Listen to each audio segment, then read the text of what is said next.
ఇవాళ న్యాక్ సెంటర్ని విజిట్ చేయడం జరిగింది. ఇక్కడ జరుగుతున్నటువంటి ట్రైనింగ్ కార్యకలాపాలు వారితో మాట్లాడడం జరిగింది. ఇక్కడ అసిస్టెంట్ డైరెక్టరు, టెంపరీస్ డైరెక్టర్ వీళ్ళందరితో మాట్లాడడం జరిగింది. ఇది మనం ఉపయోగించుకుంటే మంచి ట్రైనింగ్ ఇవ్వగలిగినటువంటి సదుపాయాలు ఈ న్యాక్ సెంటర్లో ఉన్నాయి. గత ప్రభుత్వంలో ప్రారంభించినప్పటికీ అరకొర నిధులు ఇచ్చి ఇది కొంత నిరుపయోగంగా ఉంది.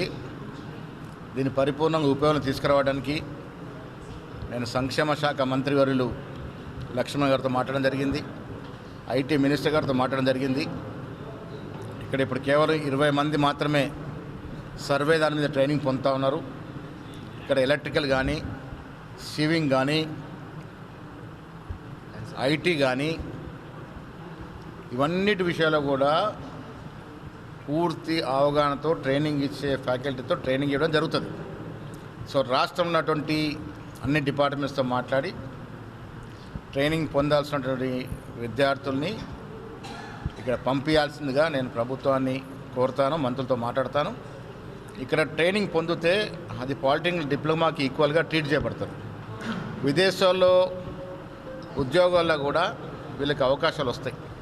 రాష్ట్ర ముఖ్యమంత్రి రేవంత్ రెడ్డి గారు దూరదృష్టితో వాళ్ళంతా కూడా ప్రపంచవ్యాప్తంగా ఏఐ రావడం మూలాన, ఆర్టిఫిషియల్ ఇంటెలిజెన్సీ రావడం మూలాన 100 మంది చేయాల్సిన పని 15-20 మందితో చేయించుకుంటా ఉన్నారు. కానీ స్కిల్ ఉన్న వాడికి ఎక్కడ డోకా లేదు. స్కిల్ నైపుణ్యం ఉంటే ఏఐ నిమిత్తం లేకుండా ప్రపంచవ్యాప్తంగా వీరికి పనులు దొరుకుతాయి. అది వడ్రంగి పని కావచ్చు, సేవింగ్ మిషన్ పని కావచ్చు, సర్వే చేయడం కావచ్చు, ఎలక్ట్రికల్ పని కావచ్చు, కౌన్సాలి పని కావచ్చు, ఇండస్ట్రియల్కి సంబంధించినటువంటి పనులు కావచ్చు. వీటిలో ట్రైనింగ్ పొందితే ప్రపంచవ్యాప్తంగా ఎక్కడ ఉద్యోగాలు వచ్చే అవకాశం ఉంటుంది. కాబట్టి పరిపూర్ణమైన సెంటర్, ట్రైనింగ్ సెంటర్గా న్యాక్ని తీర్చిదిద్దేందుకు ఇక్కడ ఉన్న ఫెసిలిటీస్ అన్నీ కూడా వాడుకునే విధంగా రాష్ట్ర ముఖ్యమంత్రితో మాట్లాడి ఇక్కడ ఫెసిలిటీ తీసుకొస్తాం.